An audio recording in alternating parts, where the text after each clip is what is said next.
26 जनवरी यानी गणतंत्र दिवस, ये प्रतीक है हमारे देश के गौरव, एकता और लोकतांत्रिक मूल्यों का। 26 जनवरी को संविधान लागू होने के वर्षगांठ के तौर पर एक उत्सव के रूप में हम आयोजन करते हैं और उस आयोजन का हिस्सा होती हैं झांकियां, सांस्कृतिक कार्यक्रम और कुछ सैन्य प्रस्तुतिकरण। आज हम चर्चा करेंगे इन्हीं में से एक पहलू अर्थात झांकियों की, जो कि हमारे देश की धरोहर और विकास की एक अनोखी मिसाल प्रस्तुत करती हैं। ये झांकियां प्रस्तुत की जाती हैं हमारे देश के राज्यों, केंद्र शासित प्रदेशों और कुछ मंत्रालयों के द्वारा। इस वर्ष की झांकी की अगर हम बात करें तो उसका जो थीम था वो था स्वर्णिम भारत, विरासत और विकास। दरअसल ये थीम जो है, इस थीम में कुछ बातों का प्रदर्शन होता है और इस बार ये थीम जिस बात का प्रदर्शन करती है वो है हमारे देश का इतिहास, संस्कृति और आधुनिकता के सामंजस्यपूर्ण मिलन का प्रदर्शन। आज हम समझेंगे कि वास्तव में ये जो झांकियां होती हैं, इन झांकियों के लिए वो चयन प्रक्रिया कैसे अपनाई जाती है, वो कैसे चयनित की जाती हैं और क्या हर वर्ष हर राज्य की झांकी प्रदर्शित की जाती है, और अगर नहीं तो वास्तव में उसके लिए वो क्या प्रक्रिया है। साथ ही साथ 2025 की जो झांकियां थी उसके लिए कुछ और विशेष तथ्य आज के इस एपिसोड में शामिल होंगे। चलिए शुरुआत करते हैं आज के इस एपिसोड के साथ। नमस्कार, मेरा नाम है अमिताभ और दृष्टि आईएएस की इन डेप्थ श्रृंखला आप देखना शुरू कर चुके हैं। शुरू करते हैं गणतंत्र दिवस की झांकियां, चयन प्रक्रिया और विषय के अंतर्गत चर्चा के बिंदुओं की बात कर लें तो खबर चर्चा में क्यों है, इस बात को जानने के साथ गणतंत्र दिवस 2025 की प्रमुख झांकियों के बारे में कुछ तथ्य होंगे। फिर हम चलेंगे क्या है चयन प्रक्रिया, जो आज का हमारा मुख्य विषय है, इसको हम समझेंगे। इसके अलावा एक अभ्यास प्रश्न होगा। अभ्यास प्रश्न जैसा कि पीवाईक्यू, आप जानते हैं कि पीवाईक्यू के इंपॉर्टेंस को देखते हुए एक पीवाईक्यू होगा और साथ ही साथ मुख्य परीक्षा के लिहाज से भी एक प्रश्न आपके लिए हम छोड़ेंगे। सामान्य अध्ययन के प्रश्न पत्र एक से जोड़ के इस खंड को आप देख सकते हैं। इससे पहले कि हम अपने मुख्य विषय पर आए, आपको बता दें कि दृष्टि आईएएस की तरफ से अब आपको जो नया बैच है वो मिलेगा हिंदी माध्यम का 21 फरवरी सुबह 11:30 बजे और इंग्लिश मीडियम का 17 फरवरी शाम 6 बजे से। और आपको पता है कि IAS foundation prelims mains course का ये ऑफलाइन बैच है और दृष्टि आईएएस मुखर्जी नगर की क्लासेस अब नोएडा शिफ्ट हो चुकी हैं। इसके लिए विस्तार से अगर आप इन बैचेस के संबंध में जानकारी चाहते हैं तो 8750187501 पर आप कॉल भी कर सकते हैं। अगर हम बात करें सबसे पहले खबर की, तो खबर यही है कि गणतंत्र दिवस समारोह हुआ और इस समारोह में हमारी एक परिपाटी है। एक सांस्कृतिक विरासत को याद करते हुए हम हर साल क्या करते हैं कि विभिन्न राज्य, जो भी केंद्रीय मंत्रालय होते हैं, उनके द्वारा एक झांकियां जो है ये हमको दिखाई देती हैं हमारे देश के इतिहास और संस्कृति के परिलक्षण को दर्शाते हुए।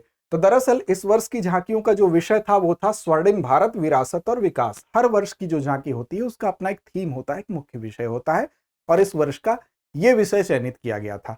अब हमको समझना ये जरूरी है कि वास्तव में ये जो झांकियां होती हैं उसकी चयन प्रक्रिया क्या है, उस विषय पर हम आएंगे। लेकिन उससे पहले सबसे पहले बात करते हैं गणतंत्र दिवस 2025 की जो प्रमुख झांकियां हैं उनके संबंध में कुछ तथ्यों पर। तो देखिए, इस समय इस वर्ष जो झांकियां प्रस्तुत की गई उनमें अगर संख्या के लिहाज से आप देखें तो संघ और राज्य शासित क्षेत्रों से कुल 16 झांकियां थी। इसके अलावा जो केंद्रीय मंत्रालय हैं, मिनिस्ट्री हैं और जो विभाग हैं और संगठन हैं उनसे कुल 15 झांकियां। तो इस लिहाज से आप यहां पर देख सकते हैं झांकियों की संख्या को। साथ ही साथ इसका मुख्य विषय, जैसा कि शुरू में ही बताया गया कि स्वर्णिम भारत, विरासत और विकास इस बार का जो थीम है, इसी थीम पर इन झांकियों को बनाया गया, प्रस्तुत किया गया। साथ ही साथ इस वर्ष का जो विषय था उसकी अगर हम बात करें कि उसका लब्बोलुवाब क्या था, तो दरअसल भारत की सांस्कृतिक धरोहर को दर्शाने के साथ साथ समृद्धि का जो विकास है, इन दोनों का परिलक्षण हर झांकी में आपको दिखलाई देगा।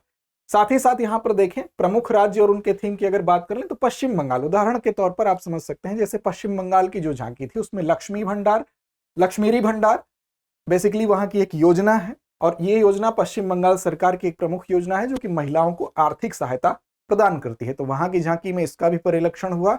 साथ ही साथ आप देखेंगे लोक प्रसार प्रकल्प, जो कि यह योजना भी राज्य सरकार द्वारा पंजीकृत है और बेसिकली जो वहां के लोक कलाकार हैं उन कलाकारों को वित्तीय सहायता प्रदान करती है। तो इन दोनों योजनाओं का जो है विशेष रूप से वहां पर इनकी झांकी में प्रभाव दिखाई दिया। ऐसे ही अगर गुजरात की बात कर ले तो यहाँ पर कीर्ति तोरण, जो कि गुजरात की एक सांस्कृतिक धरोहर के तौर पर इसको देखा जा सकता है और 12वीं सदी से इसका संबंध है। तो कीर्ति तोरण गुजरात की झांकी में दिखाई दिया और साथ ही साथ जो स्टैचू ऑफ यूनिटी है, जो कि दुनिया की सबसे ऊंची प्रतिमा है 182 मीटर की और इसे भारतीय एकता का प्रतीक भी माना जाता है। तो ये दोनों गुजरात की झांकी में आपको दिखाई दिया। इसी तरह से जो अलग अलग राज्यों की और जो संगठनों की या मंत्रालयों की जो झांकियां थी उसमें भी कुछ कुछ चीजें इसी प्रकार से दिखाई गई। अब सवाल ये उठता है कि ये सारी चीजें जो दर्शाई जा रही हैं वो किस प्रकार से उसका निर्धारण होता है।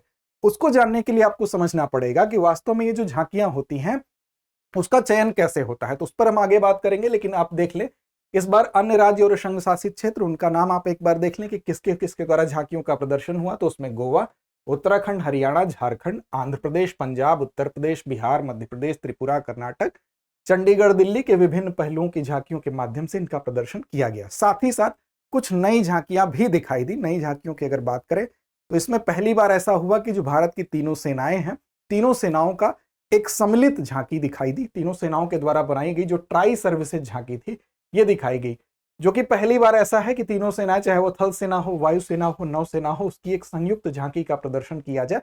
बेसिकली इसके पीछे जो भावना थी वो हमारी जो तीनों सेनाएं हैं उनकी जो साझी भावना है और एकीकरण है उनको प्रदर्शित करती हुई ये झांकी थी। इसके अलावा जो पूर्व सैनिक हैं और डीआरडीओ उनके द्वारा भी झांकी प्रस्तुत की गई। तो ये जो नई झांकी के अंतर्गत है, पूर्व सैनिकों की जो झांकी थी वो देश के वीर जवानों के सम्मान में थी, उसकी जो थीम थी। और वहीं पर जो डीआरडीओ की झांकी है वो रक्षा अनुसंधान और विकास संगठन की अगर झांकी की बात करें तो देश के सुरक्षा के लिए जो नवाचार है उसको प्रदर्शित करने वाली ये झांकी थी। अब बात करते हैं कि वास्तव में वो चयन प्रक्रिया क्या होती है। चयन प्रक्रिया को काफी जटिल माना जाता है। ऐसा नहीं होता है कि तुरंत किसी भी झांकी का चयन हो जाता है। कोई भी राज्य, संघ शासित प्रदेश या मंत्रालय अगर झांकी उसको अपनी प्रस्तुत करनी है तो इसकी प्रक्रिया महीनों पहले शुरू हो जाती है। दरअसल जो परेड संचालन के लिए जिम्मेदार मंत्रालय है वो है आपका रक्षा मंत्रालय। और रक्षा मंत्रालय, हालांकि इसकी सहायता संस्कृति मंत्रालय भी करता है, लेकिन विशेष रूप से जो जिम्मेदार मंत्रालय है वो रक्षा मंत्रालय ही है। तो परेड का संचालन जो होगा उसके लिए जो भी व्यवस्था करेगा रक्षा मंत्रालय करेगा, और जो भी कोऑर्डिनेशन करेगा राज्य या संघ राज्य क्षेत्रों के साथ समन्वय करेगा, उसके लिए भी जो जिम्मेदार है अन्य एजेंसियों के साथ बातचीत करके समन्वय करने के लिए वो रक्षा मंत्रालय ही है। साथ ही साथ अब ये झांकियां जो है वो सिर्फ एक झांकियां नहीं है बल्कि हमारे राष्ट्रीय गौरव और देशभक्ति का पर्याय बन चुकी हैं। और इस समारोह की तैयारी महीनों पहले शुरू हो जाती है। जब महीनों पहले इसकी तैयारी शुरू होगी वहीं से इन झांकियों के लिए भी जो प्रोसेसिंग होती है, जो प्रक्रिया है, उसका भी प्रारंभ होता है। इस प्रक्रिया में आप देखेंगे कि जो झांकियां हैं उसके लिए एक चयन सूची बनाया जाता है।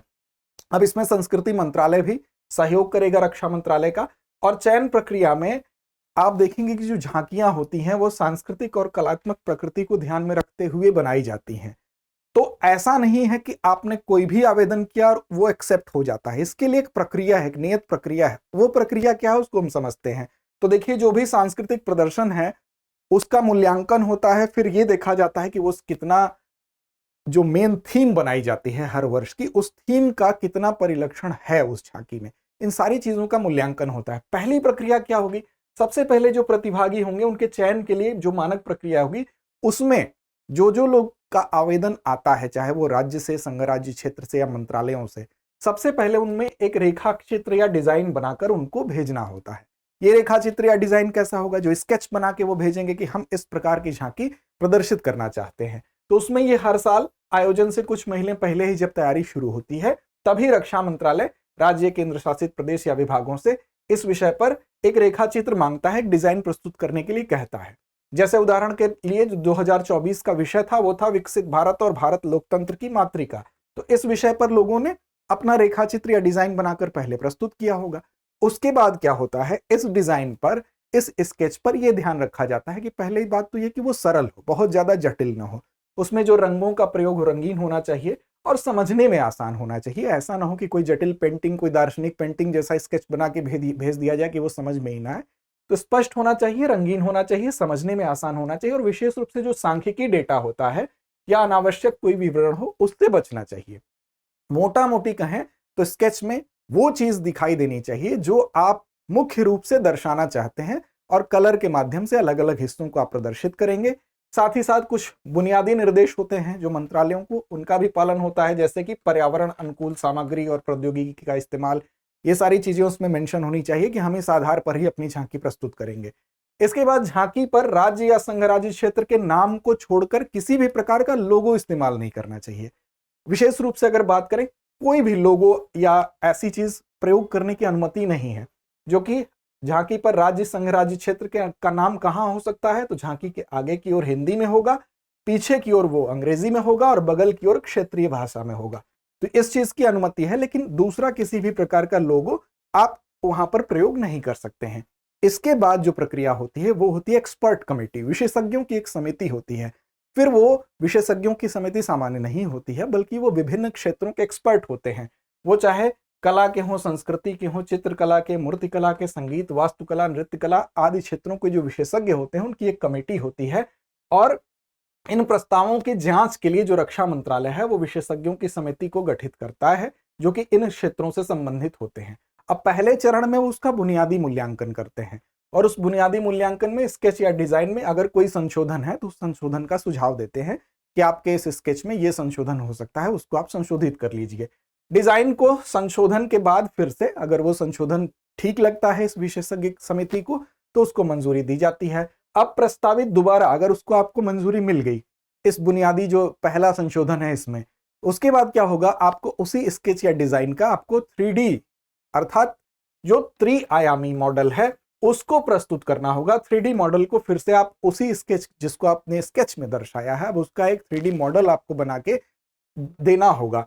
फिर अंतिम चयन के लिए जो विशेषज्ञ हैं वो इस 3D मॉडल की जांच करेंगे, और केवल जो चयनित अब लोग होंगे उनको ही सूचित किया जाएगा, और उन्हीं की जो चयनित जो झांकी है वो प्रदर्शित की जाएगी गणतंत्र दिवस को कर्तव्य पथ पर होने वाले परेड में, जिसमें कि विभिन्न सांस्कृतिक कार्यक्रम होते हैं, सैन्य प्रदर्शन होते हैं और झांकियां होती हैं। तो झांकियों का हिस्सा बनने के लिए ये 3D मॉडल का पास होना जरूरी होता है। तो इसके साथ आपको ये बता दें कि एक प्रश्न और उठता है कि वास्तव में ये जो झांकियां होती हैं, इस बार जैसे इस बार की झांकी थी उसमें आपने देखा कि 16 और कुछ मंत्रालयों से 15 अर्थात राज्य और संघ राज्य क्षेत्रों से 16, कुछ मंत्रालयों से 15। इसका मतलब कि सभी राज्यों का प्रतिनिधित्व नहीं मिला। तो अब इसके लिए क्या व्यवस्था की गई, तो देखिए इसके लिए व्यवस्था ये अपनाई गई कि 26 जनवरी से लेकर 31 जनवरी तक 6 दिवसीय एक मेगा इवेंट होता है, एक वैकल्पिक कार्यक्रम होता है 26 जनवरी के बाद, जो कि लाल किले में आयोजित किया जाता है। यहां पर यह व्यवस्था बनाएगी कि सभी राज्यों को प्रतिनिधित्व मिले, किसी प्रकार के राजनीतिक भेदभाव का आरोप न लगे, इसलिए एक रोटेशन की व्यवस्था बनाई गई। इस रोटेशन योजना के तहत जो 28 राज्य हैं, सभी राज्यों को अगर बात की जाए तो 2024 से 26 तक उनकी झांकियों को प्रदर्शित करने का मौका मिले, इसलिए एक वैकल्पिक व्यवस्था बनाई गई। तो इसमें जिसको मौका नहीं मिला है उसको जो 6 दिवसीय इवेंट होगा जिसको भारत पर्व कहा जाता है, उसमें उन झांकियों का प्रदर्शन होगा। फिर नेक्स्ट ईयर जो होता है वो कुछ अन्य झांकियों का चयन किया जाएगा। तो ये एक रोटेशन की व्यवस्था, भारत पर्व में प्रदर्शन होगा, फिर अगले बार कुछ अन्य झांकियों का चयन होगा। ये एक वैकल्पिक व्यवस्था बनाई गई ताकि किसी भी प्रकार के राजनीतिक रूप से भेदभाव का आरोप न लग सके, जैसा कि पहले कभी लगता आया है जिन राज्यों का चयन नहीं होता था उनके द्वारा। अब सवाल उठता है कि ये जो चयन किया जाता है झांकियों का, इसका उद्देश्य क्या होता है। तो देखिए उद्देश्य ये होता है कि एक तो जो हमारा ये प्रदर्शन होता है इस उत्सव में, वो उस प्रदर्शन में जो झांकियां जाएं, एक तो वो देखने में आकर्षक हों। तो पहला तो ये है लक्ष्य है कि जो झांकियों का प्रदर्शन हो, जिन झांकियों का प्रदर्शन हो वो आकर्षक दिखे। साथ ही साथ जो थीम रखी जाती है हर वर्ष की, उस थीम के प्रति उन झांकियों का समर्पण दिखाई दे, अर्थात उस थीम से मिलती जुलती ही झांकियों का प्रदर्शन होता है। अगर उस थीम से अलग झांकियों का प्रदर्शन होगा तो वो रिजेक्ट कर दी जाती है, उनको प्रदर्शन की अनुमति नहीं दी जाती है। इसके अलावा सांस्कृतिक और ऐतिहासिक जो हमारे देश के मूल्य हैं उनका प्रदर्शन पूरी तरह से इन झांकियों के माध्यम से दिखाई दिया जाना चाहिए। साथ ही साथ इस चयन प्रक्रिया के माध्यम से हम सुझाव और सुधार भी देने की एक हमनियत व्यवस्था बनाई गई है हमारे देश में, जिसके तहत अगर कोई कमी रह गई है तो उस सुझाव और सुधार के माध्यम से अगले वर्ष फिर से हम उस कमी को दूर करते हुए अपनी झांकी का प्रदर्शन कर पाएं, ताकि पूर्ण रूप से जो विषय होता है उस विषय से मेल खाती हुई झांकी का प्रदर्शन हो सके। तो ये इसके पीछे का मुख्य उद्देश्य है। आप समझ गए कि इन झांकियों का चयन कैसे होता है। अंत में बारी एक अभ्यास प्रश्न की है। गणतंत्र दिवस 2025 की थीम क्या है? विकल्प आपके सामने है, स्वर्णिम भारत, विरासत और विकास। विकल्प बी है विकसित भारत, विकल्प सी है भारत लोकतंत्र की मातृका, या विकल्प डी है भारत की विविधता। इसके साथ ही एक मुख्य परीक्षा के लिहाज से भी प्रश्न आपके लिए है कि गणतंत्र दिवस परेड के लिए झांकियों का चयन एक जटिल और सख्त प्रक्रिया है। इस चयन प्रक्रिया के दौरान ध्यान में रखे जाने वाले प्रमुख मापदंडों और उनके उद्देश्य पर चर्चा करें। उम्मीद है आपको ये प्रक्रिया समझ में आई होगी। लड़ते रहें, अपने लक्ष्य की ओर बढ़ते रहें। डियर व्यूअर्स, अपने एग्जाम की तैयारी को और बेहतर करने के लिए हमारे चैनल को लाइक, शेयर और सब्सक्राइब करना न भूलें।